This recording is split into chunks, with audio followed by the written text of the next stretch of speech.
Guineas is back for a third crack at the race. Now with Bjorn Baker, previously with James Cummings, 8th last year, 2nd in 2024, and he won the Autumn Classic as a 3-year-old this day prior to that. Really hard to fault his campaign during the spring as well, which culminated with a second, and a very close second to one of Australia's best in Charlewolf in the Cantala on the testing ground. He loves it, these conditions. He's flying for the stable and he'll be right in the finish. He's such a beautiful horse, this, in every sense to look at, and his nature, he's just an absolute professional. Geez, he looks well too. He's come back in very forward. He's dappled from head to toe, healthy horse. We've only had 2 horses win this race first up in the past decade. That's the task as well for that man, John McNeil, on the 2, Buckaroo, who's had 20 Group 1 starts for that sole win here in an Underwood, and 7 placings, Hutch, including the Memsey, 3rd first up last preparation to Treasure the Moment, and then a stirring performance in the distance. He does prefer further, we know that, but what a terrific run in the Memsey first up during the spring, and expecting much a similar run here. I don't think he'll be taking it out, but I think he'll be finishing strongly and might maybe picking up some minor prize money again. Yeah, you'd be expecting him to hit the line, wouldn't you? He's got that nice natural improvement still to come. He has put on a healthy amount of condition after he contested the Melbourne Cup late last year. He's in really healthy shape, but I'd love to see him after a run. Chris Weller has yet to finish top 4 from 7 Futurity runners. 3 is Evaporate, 4th last year as a 3-year-old. A terrific spring without winning a Group 1, placed in both the Ora and the Toorak. Very consistent galloper. He hasn't won at Caulfield either, but he likes it. He's run well here. Remember what a huge run it was in the Caulfield Guineas not all that long ago. So he's a talent, fresh up. He runs well, but he definitely improves 2nd and 3rd up into the campaign. He's another horse. He's just got stronger and stronger and carries his condition better with every preparation. That's just come with time and maturity. I think he's come back in the strongest easily that I've ever seen him. He has got a good base of fitness, similar to Buckaroo, but I reckon he's going to be better after a run. 4 is V8, 2nd in the Australia Stakes at Pakenham, 3rd here in the Heffernan.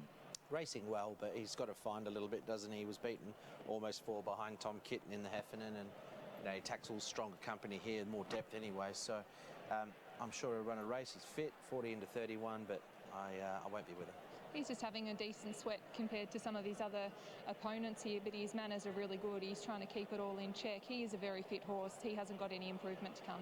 5, Watch Me Rock, steps out for Mark Walker for the first time. A great summer back in Perth, winning the Railway and running 2nd in the Northerly. Incredible overall records, great work. Railway winner, like you said. He is very much the X factor in this race. 10 out to 12, you could do worse than him. And he's really, really forward in condition too. I feel like the team have got him screwed right down for this. He looks far more forward than what Evaporate and V8 do. Pike 2nd on Arcadia Queen 5 years ago in the Futurity. 6 for Rosie, last year's Australian Guineas winner, bidding to give Billy Egan a 3rd Group 1. Talented horse, and another one that he does need another win, but great to see him run so well against Tom Kitten, and probably another level up here. But he has a great 2nd up record, and he loves Caulfield. Yeah, I think he's going really well, this horse. He's such a beautiful athletic type. He always has been, and such an extravagant moving horse. I feel like his weight is right smack bang where it needs to be. He's ready to peak. 7 is Treasure the Moment, who's 3 from 4 at Caulfield, the sole defeat, 2nd in the Might and Power. She'd be the 8th mare to win the Futurity since 2007. What a talent and what a win in the Memsey. If she turns up in that form, she'll be extremely hard to beat. Let's hope she's back to her best. Yeah, she's got stronger and stronger with every preparation as well. She really does look like a woman now. She's strong. She's always had a beautiful attitude. I think that she's done plenty of work for this. There's a lot of intent here. 9 Like a Lucy won a New Zealand Oaks this day last year. She had a light spring, being placed in the Toorak and Empire Rose. And that Toorak won by Transatlantic, that's worked out very strong form, and she's a real talent. She's got a nice race in her, and I'm sure they'll find one for this prep. She seems big in the market at $20. Yeah, I would agree with that. She's presented really forward here too. I think that this has been obviously a target a long way out, and they're not here to mess around. They're here to run up to the best of her ability. It's whether or not she's at this level just yet for me. Mr. Brightside winning the Futurity the past 2 years is all you need to know about the quality required to win the Henley Holmes Futurity Stakes. The chopper shot from above Caulfield, 27 degrees, barely a zephyr from the southwest, and some terrific horse flesh to enjoy in the next hour and a half. Clint Hutchison. None more so than Treasure the Moment, so let's hope this excitement machine can stamp her authority on this race once again. She'll have a real race with Pericles. And what about the wonder from the west, Watch Me Rock? Can the Railway winner do something here with Willie Pike in the saddle? Feroci as well, double figures. 7, 1, 5 and 6 for me. Well, I'm sticking with the Mornington people here. I'm with Treasure the Moment. I think she saddled up looking beautiful today. She's bigger and stronger than what she was last preparation. She's done that every single prep that she's had, and I think that she's lovely and for beautiful attitude as per usual. Pericles is a horse that if I wasn't going to have her, I'd have him on top. He's a ripper. I've always had a lot of time for him. I think he's come back in beautiful order as well. But let's hear from the man himself in Matt.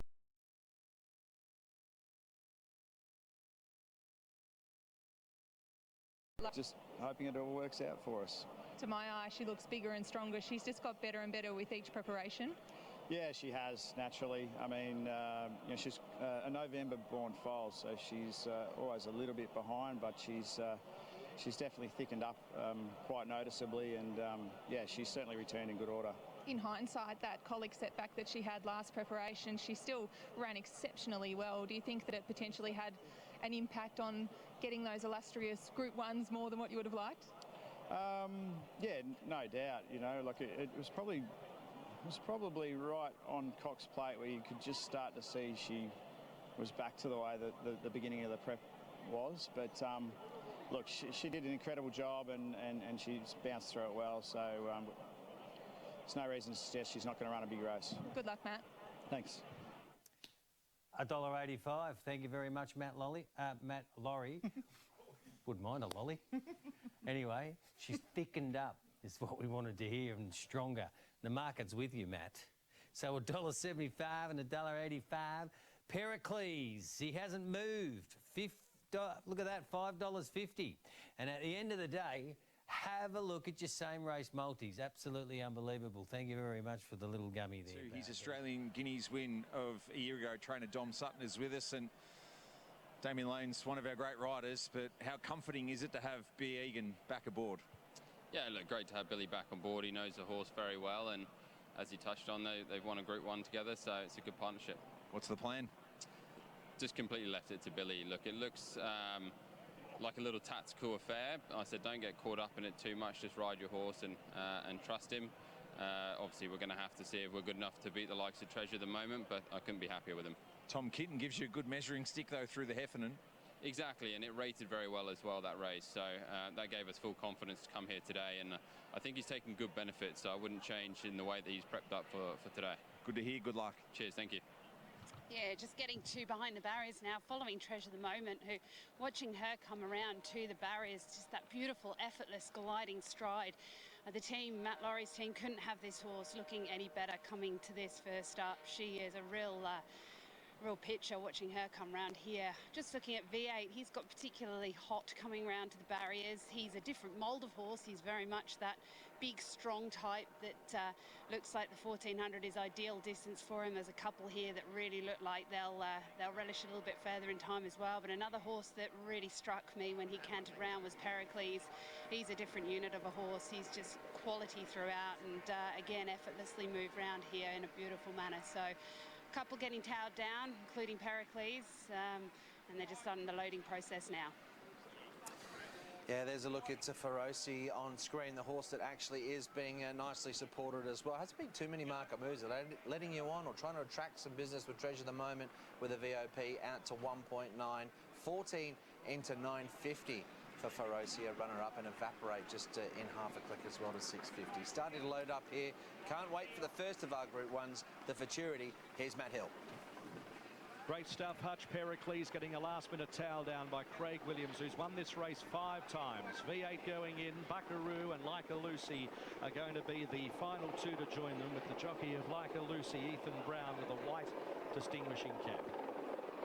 Buckaroo comes forwards on resumption from his last start run in the Melbourne Cup, and completing the line is Like a Lucy, a race that's won by some of the all-time greats on the Australian turf. The Futurity Stakes, they're ready, set to go and away. Watch Me Rock from barrier 1 beat them out with Treasure the Moment and also Pericles. Pericles just nudges in front of Treasure the Moment early. Watch Me Rock the inside. Evaporate pushes up 2.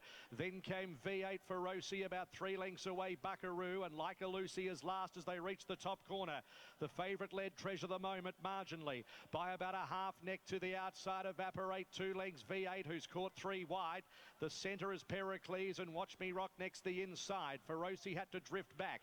They were followed by Buckaroo and last Like a Lucy. Treasure the Moment stacks them up here at the 800 metres by a neck Evaporate. V8 on a limb 3 deep. Watch Me Rock fourth the inner, then came Pericles the centre. A length and a quarter Feroci, and then came Buckaroo, and last is Like a Lucy, 550 metres to go. The odds-on favourite Treasure the Moment just let Evaporate. V8 is stoked up out deeper on the track, third up. They're about a length and a half. Watch Me Rock. Pericles waiting it out. Feroci flat to the boards to the outside. Then Buckaroo. Treasure the Moment, the first to straighten. 250 metres to go. Now she goes for home, and the crowd roars. 2 lengths in front of Evaporate, Pericles and Watch Me Rock. Treasure the Moment, 100 metres to go. Pericles is wearing her down. Treasure the Moment paddling, and Pericles has got her. Williams again. Pericles has won it. Buckaroo, what a run. Treasure the Moment. Then came Evaporate and Like a Lucy fighting out fourth. Behind them, Watch Me Rock, Feroci, and at the tail of the field was V8. A 6th Futurity for Willow. He's been dominant in the last couple of editions with Mr. Brightside, and he is the man to provide Pericles with its maiden Group 1 victory after 6 placings in 15 prior attempts. And Clint Hutchison, there was a real poker tell that Willow had jumped on a plane twice to go to Randwick and Rose Hill in late January, and then again just 9 days ago for trials on Pericles for Björn Baker in Sydney, to have him on song for a third crack at a Futurity, and it's been a winning assignment. 2nd 2 years ago, 8th last year. He proves victorious at his 3rd attempt. Treasure the Moment should just hold off Buckaroo, Evaporate, and Like a Lucy for the placings, and so it is confirmed that Buckaroo is actually nosed in front of Treasure the Moment. So it's 1-2-7-3. Craig Williams has a half dozen Futurities under the belt. He's with Charlotte. Craig, you're no stranger to winning a Futurity. Normally it's on your faithful old Mr. Brightside, but you've got a new faithful here. Maiden Group 1 victory on a horse that is simply an outstanding type. Well, coming into the autumn when Mr. Brightside's not going to be here, I said I need a replacement. Not easy to fill those shoes. So I got in touch with Bjorn Baker, and I didn't think Tom Kitten was an option at the time either. So very grateful for the ownership group, Godolphin, Andy Mackie, Jason there, all their team that they do all this work. But Bjorn Baker's done an amazing job with this horse. I remember Blake riding him maybe a couple of seasons ago, and I think he's a Group 1 horse, and he was just below him. It looks like he's gone to another level in the spring, and to win a Group 1, well done to all the team behind him and the patience, and it was good. I got to go up and sit on him in a couple of jump outs up there, but he's very much a pleasure to ride. He's an amazing looking horse, cantering round to the barriers. I was just taken back by how good he looked. He's a different model of horse, isn't he? Well, you got me sitting on his back, so obviously they all shine with that comparison. But no, he just oozes class in by his looks and the breeding of him. They've been doing this for a long time. They're very successful at it. It's great to win in the Royal Blue Colours of Sheikh Mohammed. But look, you can't do it without the horse and the team behind him, and they've done a great job. I'd like to wish my father a happy birthday. I thought we'll have a good day today on his birthday. He's going to say it's because it's his birthday, but I hope everyone rings up and has a go at him, because he keeps telling me he still only weighs 54 kilos and he's 26 again. Happy birthday, Alan, and well done, Craig. That was super to watch. Thank you very much, Charlotte. I'm here with winning strapper Jack Shard. Well done, Jack. What a horse. Unreal. He's been really good since Bjorn's acquired him from Godolphin, and geez, just watching that last 50 and watching him rock it was something special. His will to win, ears flat back. Treasure gave such a good kick, and for him to run her down, geez, he was brave. 100%. Like, obviously, she's a star mare. We thought she'd be really hard to beat, but we thought we had the right horse to beat her. And since he's got off the float Thursday night, he hasn't put a foot wrong. He's licked the bowl. He's just done everything you want a good group horse to do. So just seeing him do that's really exciting. 2 weeks' time, I think he can nearly do it again. I'm going to go let you get that beautiful horse. Well done, mate. Beautiful. Thanks very much. Yeah, interesting race. Treasure the Moment jumped so well. Not sure Damien Lane necessarily wanted to lead, but that's what he did, and she seemed to have every possible chance. He wasn't pressured. Evaporate, Handy ran its race. Watch Me Rock tracked in Treasure the Moment. The run didn't offer a lot. The straighten was Willow in the 1-1, who had clear air and managed to overhaul Treasure the Moment later. It was pretty plain the final 50, with Buckaroo absolutely powering, Nige. Yeah, exciting times. Hutch, Andy Mackie, who heads up Darley's Australian operations, chatting to us after Pericles finally, Andy becomes a Group 1 winner. It's been a long time coming, but it's very satisfying. Oh, amazingly satisfying. He's been a fabulous horse. He's a homebred off Northwood Park, the stud here in Victoria, by our fantastic stallion Street Boss. So for him to achieve Group 1 glory is wonderful for so many people, and yeah, he's just been a great horse. Near on 7 million in prize money, so fabulous. Was there anything through the dispersal phase last year that meant you sent him to Björn? I sort of had a feeling that he'd suit Bjorn. I thought he was a similar... I just loved what Bjorn had done with that Vancouver horse he's got and travelled around. And in fairness, I thought he might be a horse for WA for Bjorn to take, because he had a great record over there in those races. And since Bjorn's had him, he said, don't worry about WA, worry about Melbourne and Sydney. So, yeah, it's been a great journey, and really pleased for all the team and pleased for Bjorn. It's great. Both he and Tom Kitten seem to have been on a bit of an upward spiral in the last 12 months together. Have you got to think about trying to keep them separated and maybe in different states in coming weeks? I suspect they'll be running in the same race at Flemington. So they'll both get their chances, and may the best horse win, or hopefully one of them wins even. So obviously it'll be a tough race, and great to see this horse join the Group 1 company, and he can go to that race and take on Tom Kitten. It'll be great. Andy, well done on getting one out of Pericles at his 16th crack at a Group 1, and all the best with your combatants in the Diamond. Thanks, Nigel. Thank you. 122.61 they've run here. Just as a point of reference as well, around 9/100ths faster than She's an Alibi who ran earlier in the day. But it was a beautiful run in transit for Craig Williams. He had the nice soft run, one out, one back. He didn't really have his momentum halted at any stage. And what a performance from Buckaroo, from sort of just off midfield in a smaller field, launching late to get up and snatch second from Treasure the Moment, who kicked for home, probably put a length on Evaporate and other rivals before really tiring late. Let's hear from Matt Laurie, trainer of Treasure the Moment. Well, Matt, not the result that we all would have won. I gave you the biggest cheer I could to try and keep her going, but I'm proud of her. Are you? Yeah, I mean, she hasn't been beaten far, and she's first up. She's going to improve. It was a solid gallop. So she's probably a sitting duck there late. She's probably out in her feet late, but she gave a kick and obviously felt the pinch. She was brave to the line. What was Damien's feedback, and where do you take her from here, Matt? Yeah, he sort of probably felt the same way. Just, you know, it was a reasonable tempo without seeing sort of the times, but it looked like they were sort of humming, you know, before the 600. So, yeah, she's probably always going to be vulnerable late. And where do we go from here? Play on. Well done. Thanks.